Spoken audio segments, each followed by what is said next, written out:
so it goes back about 4,000 years further than what they thought. And the scientific name for tobacco is Nicotiana tabacum.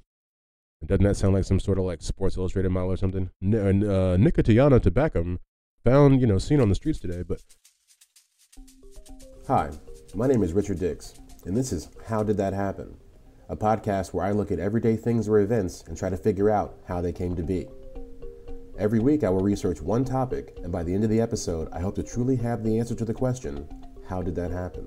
Hello, and welcome to another episode of How Did That Happen? This week we are discussing tobacco and cigarettes. Come along for the ride this week as I ask, tobacco and cigarettes, how did that happen? All right.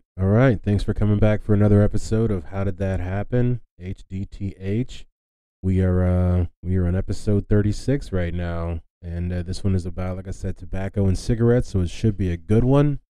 Let's see, what am I reading right now? Like I said on the last episode, I was reading the book Where the Children Take Us, which is an interesting nonfiction book about basically a woman's journey to raise her kids in London as an immigrant and still make them like very successful people. And a few of them end up being like successful people that you would know, actors and people that you see on TV. But it's really just a story. And like the whole point of the book though is that at the end, she ends up going to to Buckingham Palace and watch her son be like knighted. And she's so blown away that, she never saw her world. She never saw her life getting to this point. And so she, kind of has this idea of like, oh, it's crazy where the children take us, and so, yeah, it was a pretty good book. And now I've moved on to Trevor Noah's Born a Crime, which is actually a really good book. He find out he was born during apartheid, and his story, I'm telling you, his story is just, it's remarkable to really hear the way that he grew up. And I would definitely recommend it. I haven't finished it, but I would definitely recommend it. I don't know if there's anything else really to say to get off my chest here before we get into the episode. I don't think so. So without further ado, this week it's tobacco and cigarettes. Thank you guys for pressing play. So, depending on who you ask, the first people to discover it and use tobacco were the people from the Mesoamerica era, or excuse me, not era, like place on the map. There's a Mesoamerica. Is it an era? When I looked it up, I always thought it was just like a place. I guess it could be considered a time, but the way I consider Mesoamerica, or what I consider it to be, is that space, like starting at southern Mexico and going into Central America. That is quote unquote Mesoamerica, and that is what a lot of the articles that I read kind of point back to, that being like the ground zero, if you will, of where tobacco kind of originated in the entire world, which is interesting. I didn't know that. I just assumed, I would have assumed before, that tobacco was everywhere, that it's just, but what you find, it's like horses, you think horses are not from everywhere in the world. They are from a specific place, and I'm not going to say what it is because I don't think I actually even know. I just know they're not all over the world. Are they from America? Are they from Europe? Are they in America? I think they're an American thing, right? If who knows? I'm sure someone will let me know on the Twitter page where horses come from. But yeah. So they found evidence that the people in Mesoamerica have been using it for about 12,000 years. And this goes against what people had originally thought, which was that it had been growing for about 8,000 years. So it goes back about 4,000 years further than what they thought. And the scientific name for tobacco is Nicotiana tabacum. Doesn't that sound like some sort of like Sports Illustrated model or something? Nicotiana tabacum, but found, seen on the streets today. But yeah, so that's the actual scientific name for it. American tribes carry tobacco in pouches as a readily acceptable trade item, as well as smoking it in pipe ceremonies, whether for sacred ceremonies or for those to seal a treaty or an agreement. And I watched a lot of stuff that was saying, like reports from the early European settlers who saw this happen, and then they were like, it looks like they got more than tobacco in those pipes just from the way that they're acting, and I believe that too. But I believe that because there's no definitive answer as far as what was in peace pipes. No, nobody knows. But I would imagine it was some mixture of tobacco, salvia, is whatever other smokable hallucinogenic you could find. I'm not even sure. Because I did see some place I was reading. I read so much for the stuff that they said that there was a culture that mixed tobacco with salvia for like some sort of ritual. But among the Cree, the Ojibwe, you definitely didn't get it right, guys. Sorry, of Canada and North Central United States, it is offered to the Creator with prayers. It is used in sweat lodges, pipe ceremonies, and is presented as a gift. Side note to that, I just recently went to the is it the Museum of the Native, no, the Museum of the American Indian in the Smithsonian. It's one of the Smithsonians in DC. And I've been to quite a few of the Smithsonians, but I've never been to that one, and it was very interesting. The reason I bring this up right now is because they had this space where they talk about all the different afterlives, the way that the way the Native Americans viewed the universe and what comes after and all that stuff, and kind of broke down the different beliefs based off the regions in the country. And it just that's something that I never really thought about, is what Native Americans thought about like heaven, or or whatever they thought it to be. So if you want to go, that's definitely a good place to check it out.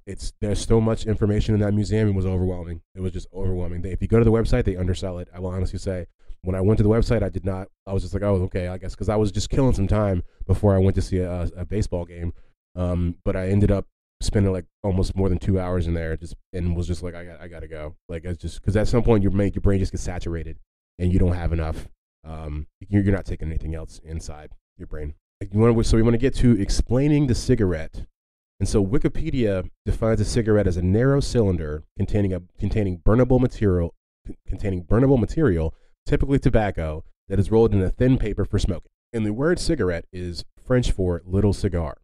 Nicotine is defined as a naturally produced alkaloid in the nightshade family of plants. Now, this next part is interesting. I don't think I knew this before. Is that nightshades, as they are called, are a family of flowering plants that have a wide variety of organisms. It's a diverse family, and it includes tomatoes, potatoes, eggplants, bell peppers, and a bunch of other stuff. Go look it up. And imagine that family, quote unquote, at Thanksgiving. The potatoes, and all that other stuff. Your bell peppers, and your eggplants. Before this, you would have never have imagined a tobacco plant going to dinner with a tomato plant. So for that imagery alone, you're welcome. This also means that there are trace amounts of nicotine.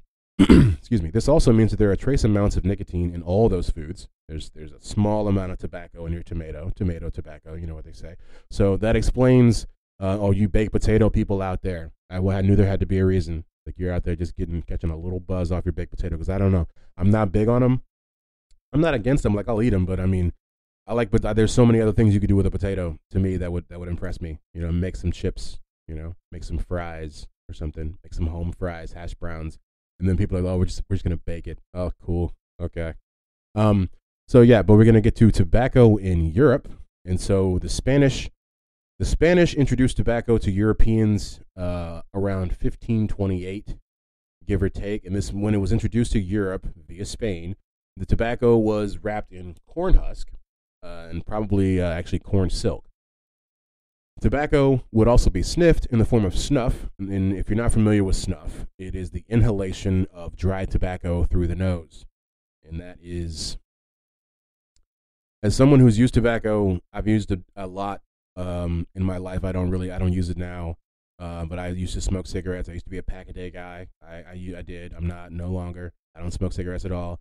But I used to dip as well, and I used to chew tobacco. So I've had tobacco in a large array of different ways, but never once have I ever looked at that stuff and been like, you know what, I'm gonna snort that. Like, that I don't understand it. But it was a way that people consumed it. But yeah, if you saw on the Twitter page, I posted a picture of King Francis II, who was he was a boy king from France in I believe it was the early 1500s. And he was a teenager when he first tried the stuff. And he said that it cleared his nasal passages, which had been severely blocked. And like some articles I read just said this guy had like super like hard, like what they say, like a sinus infection or something like that. That just like lasted for a long time. But like when he sniffed this stuff, it opened it up. The sad part about King Francis II is that he died at 17. He just fainted one day, just fell out. And nobody really knows why. A lot of stuff back then nobody really knew. I mean, yeah, you got your speculation, your conjecture, but that's literally what happened. I think I don't really know. He just, one day he just fell out, and they were like, he's dead. And this whole family is a sad kind of a sad story. I'll go into it really quickly, just because when you're reading this stuff, I just kept reading. I was just like, I'm like, it's crazy. Like I was doing the research last week, and I'm feeling in my office feeling sorry for this boy that died 500 years ago that I didn't even know, and then who knew if he would have actually cared about me in any way. But yeah, so after he dies, his brother takes over. His brother was only 10 years old.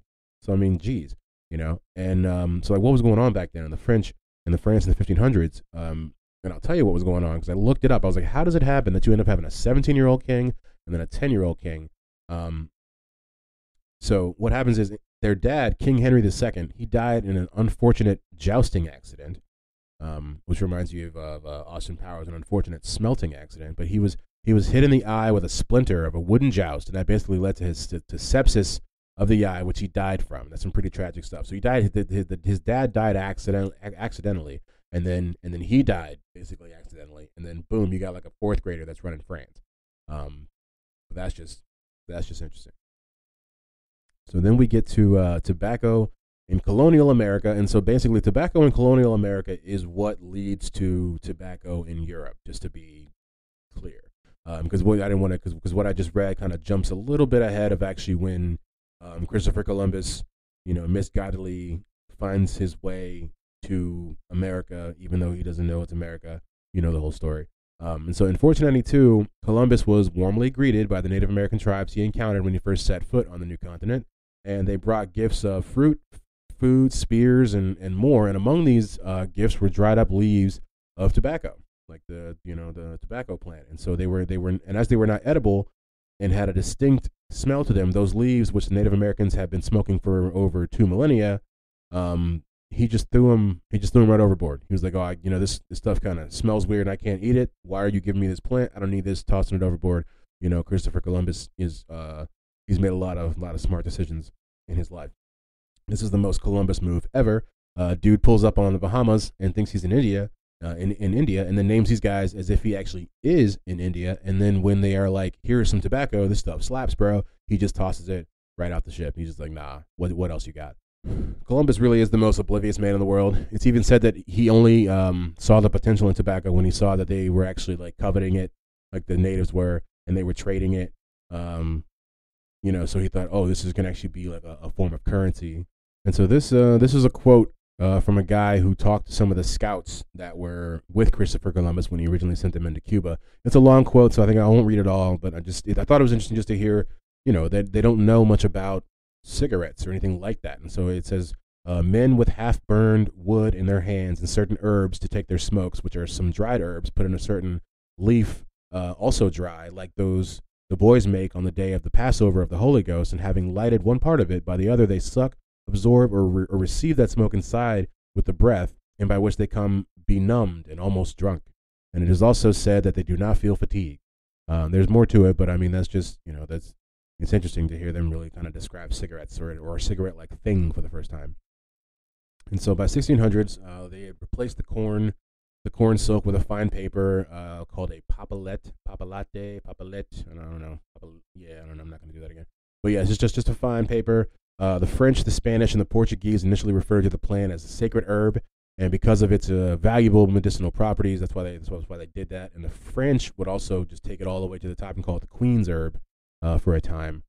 There were a lot of people who, when it first came out, like I said, they looked at it as like an something that made you feel better, something that numbed you, made it so you weren't tired. So there were a lot of there were health benefits that were coming with it. There was a man named Anthony Shute who published a I don't know what you can call it, a book, maybe a pamphlet called Tobacco, and it's basically like it's the first English discussion of like tobacco itself and the health properties it can give you and all of that. So that's pretty interesting. The English were actually reluctant to import tobacco into their country, and King James wrote about his disdain for the plant. He was quoted as saying that it is loathsome to the eye and hateful to the nose and harmful to the brain and dangerous to the lungs. This guy was laying it all out. And in the black stinking fume of thereof, nearest resembling the horrible Stygian smoke of that of the pit that is bottomless. You think it's easy to read what I'm reading? It's not. I can read.